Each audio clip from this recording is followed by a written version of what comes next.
दोस्तों, इजरायल और फिलिस्तीन को लेकर आज दो बड़ी खबर निकलकर सामने आ रही है। पहली खबर के अनुसार इजरायल ने एक बार फिर गाजा पट्टी पर जोरदार हवाई हमला किया है, जिसमें गाजा के कई सुरंग ध्वस्त हो गए हैं। वहीं दूसरी खबर के अनुसार सभी मुस्लिम देश एक साथ इजरायल पर कहर बरपाने वाले हैं। दोस्तों, पहली खबर की बात करें तो इजरायल और हमास के बीच भीषण जंग थमने का नाम नहीं ले रहा है। सोमवार को भी इजरायल की ओर से गाजा पट्टी पर भारी हवाई हमले किए गए हैं। इजरायली सेना का दावा है कि एयर स्ट्राइक में हमास द्वारा बनाई गई सुरंगों के 15 किलोमीटर हिस्से को ध्वस्त कर दिया है। इसके अलावा हमास के 9 कमांडरों के मकानों को भी मलबे का ढेर बना दिया गया है। एक हफ्ते पहले शुरू हुई लड़ाई में हर रोज हवाई हमले भीषण तेज होते जा रहे हैं। इजरायल और गाजा के बीच हुए संघर्ष में ये आज का सबसे भीषण हमला है। संयुक्त राष्ट्र ने पहले ही चेतावनी जारी कर दी है कि इजरायली हमले के कारण गाजा में 2 से 3 दिन में पूरा अंधेरा छा सकता है।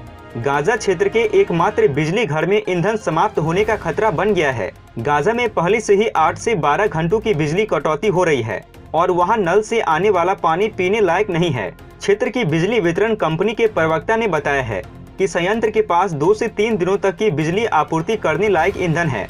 उन्होंने बताया है कि हवाई हमले से आपूर्ति लाइन क्षतिग्रस्त हो गई है और 2 से 3 दिनों के अंदर पूरा गाजा अंधेरे के साए में आ सकता है। अब दोस्तों, इतनी बर्बरता के बाद इजरायल के खिलाफ तुर्की ने आवाज उठाते हुए कहा है कि बहुत जल्द सभी मुस्लिम देश एक साथ इजरायल पर हमला करने वाले हैं और इस बार फिलिस्तीन की हर हाल में जीत होगी और इजरायल की हार होनी तय है। उन्होंने कहा है कि बहुत जल्द कई देश इजरायल से अपना समर्थन वापस ले लेंगे, जिससे इजरायल कमजोर पड़ जाएगा। फिर इजरायल पर हमला हो या ना हो, इजरायल खुद ही हार जाएगा, या फिर ऐसा नहीं हुआ तो फिर हम सभी मुस्लिम देश एक साथ इजरायल पर टूट पड़ेंगे और इजरायल की हालत खराब कर देंगे। इस बीच अमेरिका ने एक बार फिर से इजरायल के हवाई हमलों को जायज करार देते हुए कहा है कि उन्हें अपनी रक्षा करने का अधिकार है। इन दोनों देशों के बीच छिड़ी लड़ाई में अब अलग अलग खेमे बढ़ते जा रहे हैं। रूस ने भी तुर्की का साथ देते हुए फिलिस्तीन का समर्थन किया है, जबकि अमेरिका, ब्रिटेन, फ्रांस इजरायल के समर्थन में आ खड़े हुए हैं। रॉयटर्स के मुताबिक दुनिया के 57 इस्लामिक देशों के संगठन इस्लामिक सहयोग संगठन ने इजरायल से तत्काल गाजा पर हमले रोकने की अपील की है। इस संगठन की एक आपात बैठक रविवार को बुलाई गई थी, जिसमें कई देशों के विदेश मंत्रियों ने हिस्सा लिया था। इस बैठक में पूर्वी यरूशलेम को फिलिस्तीन का हिस्सा बताते हुए उसकी राजधानी भी बताया गया है। तुर्की ने इजरायली हमलों को देखते हुए सभी इस्लामिक देशों से एकजुट होने का आह्वान किया है। साथ ही उन्होंने कहा कि वो अंतर्राष्ट्रीय कानूनों पर जरा भी विश्वास न करे, क्योंकि ये उनका साथ नहीं देने वाले हैं। दोनों देशों के बीच छिड़ी इस लड़ाई ने आज 8वें दिन में प्रवेश कर लिया है। इस बीच दोनों ही तरफ से किए जा रहे हमलों में कई नागरिकों की मौत हो चुकी है। रिपोर्ट के अनुसार रविवार को इजरायल द्वारा किए गए हमलों में गाजा में अंतर्राष्ट्रीय मीडिया समूह के ऑफिस समेत हमास के एक शीर्ष नेता के घर को भी उड़ा दिया गया है। AFP के मुताबिक इस हमले में 44 से अधिक लोगों की जान गई है। OIC ने इजरायल के इन हमलों को क्रूरतापूर्ण कार्रवाई बताया है। वर्चुअल रूप से हुई OIC की बैठक में इजरायल द्वारा पवित्र शहर यरूशलेम से फिलिस्तीनियों को भगाने की कार्रवाई की भी कड़े शब्दों में निंदा की गई है। बैठक में शिरकत करते हुए सऊदी अरब के क्राउन प्रिंस और विदेश मंत्री ने पूरी दुनिया से उस लड़ाई को बंद करवाने के लिए पहल करने की अपील की है। उन्होंने कहा है कि दोनों के बीच मसलों को बातचीत के जरिए सुलझाने की कोशिश की जानी चाहिए। हालांकि संगठन द्वारा जारी बयान से इधर मलेशिया, ब्रुनेई और इंडोनेशिया ने इस मसले पर अपने बयान अलग से जारी किए हैं। दोस्तों, वो कहते हैं ना कि जब दो लोगों में लड़ाई होती है तब दुश्मन उसमें घी डालने का काम करता है। ठीक उसी प्रकार जब इजरायल और फिलिस्तीन में जंग छिड़ा हुआ है तो महाशक्तियों को चाहिए कि उसे शांत करवाए, न कि आग को और भड़काने वाला काम करे। लेकिन अब अमेरिका भी आग में घी डालने वाला काम कर रहा है। अब अमेरिका इजरायल को 73 करोड़ 50 लाख डॉलर का हथियार सप्लाई करने जा रहा है, ताकि वो फिलिस्तीन पर और भी ज्यादा कहर बरपा सके। दोस्तों, इस खबर की पुष्टि के लिए आप स्क्रीन पर देख सकते हैं। दरअसल अमेरिका की बाइडेन प्रशासन ने इजरायल को 73 करोड़ 50 लाख डॉलर के हथियार बेचने को मंजूरी दे दी है।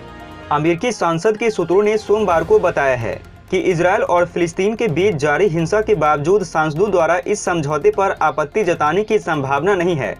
अमेरिकी कानून के मुताबिक औपचारिक अधिसूचना के बाद संसद को बिक्री पर आपत्ति जताने के लिए 15 दिन का समय मिलता है। दरअसल इस बिक्री पर आपत्ति की संभावना इसलिए नहीं है क्योंकि अमेरिका में डेमोक्रेटिक और रिपब्लिकन दोनों ही पार्टियां इजरायल का जबरदस्त समर्थन करती है। रिपोर्ट के अनुसार अमेरिका बहुत जल्द इन सभी हथियारों को इजरायल को सौंप देगा। दरअसल अमेरिका जानता है कि यही सही समय है अपने हथियारों को बेचने का। अमेरिका दो मुल्कों में आग भी इसलिए लगाता है ताकि युद्ध हो और उसके हथियार ताबड़तोड़ बिके। वैसे अमेरिका के इस फैसले पर आपकी क्या राय है? क्या अमेरिका ठीक कर रहा है या गलत? कमेंट करके जरूर बताइएगा। दोस्तों, दूसरी खबर के अनुसार इजराइल और फिलिस्तीन के बीच छिड़ी जंग को रुकवाने के लिए इस वक्त अमेरिकी राष्ट्रपति जो बाइडेन पर जबरदस्त दबाव है। इसकी सबसे बड़ी वजह गाजा स्थित मीडिया हाउस पर हुआ हमला है। इस मामले में एसोसिएटेड प्रेस समेत अल जजीरा का ऑफिस तबाह हो गया था। इस इमारत में कुछ दूसरे मीडिया हाउस भी काम करते थे। इजरायली राष्ट्रपति बेंजामिन नेतन्याहू ने टीवी पर जारी एक संदेश में कहा था कि इस इमारत में जो मीडिया हाउस था उसका इस्तेमाल हमास के लोग अपनी खुफिया ऑफिस के तौर पर कर रहे थे। उनके मुताबिक हमले में इस इमारत को सटीक तौर पर निशाना बनाया गया था। आपको बता दें कि दोनों ओर से हो रहे हमलों में अब तक 200 लोगों की मौत हो चुकी है, जबकि 1200 से अधिक लोग घायल हो चुके हैं। रविवार को इस संबंध में संयुक्त राष्ट्र सुरक्षा परिषद की आपात बैठक के बाद बाइडेन की डेमोक्रेटिक पार्टी के नेता ही उन पर सीज फायर को लेकर दबाव बढ़ाने में लगे हुए हैं। बाइडेन प्रशासन का कहना है कि वो इस संबंध में इजरायली प्रधानमंत्री से संपर्क में है। पिछले दिनों अरब जगत समेत संयुक्त राष्ट्र महासचिव ने भी हमलों को तुरंत रोकने की अपील की थी। यूएन प्रमुख ने कहा था कि यदि ये नहीं रुका तो इसके विनाशकारी परिणाम होंगे। सीज फायर के सवाल पर व्हाइट हाउस के प्रवक्ता ने कहा है कि उनके विचार के मुताबिक पर्दे के पीछे कुछ वार्ता चल रही है। आपको बता दें कि दोनों तरफ से हमलों की शुरुआत के बाद से अब तक राष्ट्रपति बाइडेन करीब 3 बार प्रधानमंत्री नेतन्याहू से बात कर चुके हैं। व्हाइट हाउस की तरफ से कहा गया है कि बाइडेन ने फिलिस्तीन हमले से बचाव के तौर पर इजरायली कार्रवाई का समर्थन किया है। बाइडेन का कहना है कि इजरायल को अपने नागरिकों की सुरक्षा करने का पूरा अधिकार है। वहीं आपको बता दें, अफगानिस्तान से अमेरिकी सैनिकों की वापसी से चीन को भी मुश्किलें बढ़ने का डर सता रहा है। उसे अंदेशा हो रहा है कि अमेरिकी सैनिकों के जाने के बाद अफगानिस्तान में फिर से आतंकवाद भड़क सकता है। नतीजतन उसकी बेल्ट एंड रोड इनिशिएटिव परियोजना पर खतरा उत्पन्न हो सकता है। इसे देखते हुए चीन ने मध्य एशियाई देशों से सुरक्षा को लेकर सहयोग बढ़ाने का अनुरोध किया है। साउथ चाइना मॉर्निंग पोस्ट की रिपोर्ट के अनुसार जैसे जैसे सैनिकों की पूर्ण वापसी की तारीख 11 सितंबर नजदीक आ रही है, चीन की चिंता बढ़ती जा रही है। उसे लग रहा है कि अफगानिस्तान में अस्थिरता का असर उसके सिंजियांग प्रांत में भी पड़ सकता है और कट्टरपंथी ताकतें सिर उठा सकती है। चीन के विदेश मंत्री वांग यी ने मध्य एशिया के विदेश मंत्रियों से कहा है उन्हें आतंकवाद के खिलाफ सख्त कार्रवाई के लिए मिलकर काम करना चाहिए। अच्छा सुनो, चैनल को सब्सक्राइब करो, उसके बाद घंटी बजा देना ताकि अगली वीडियो आपसे मिस ना हो पाए। Thank you.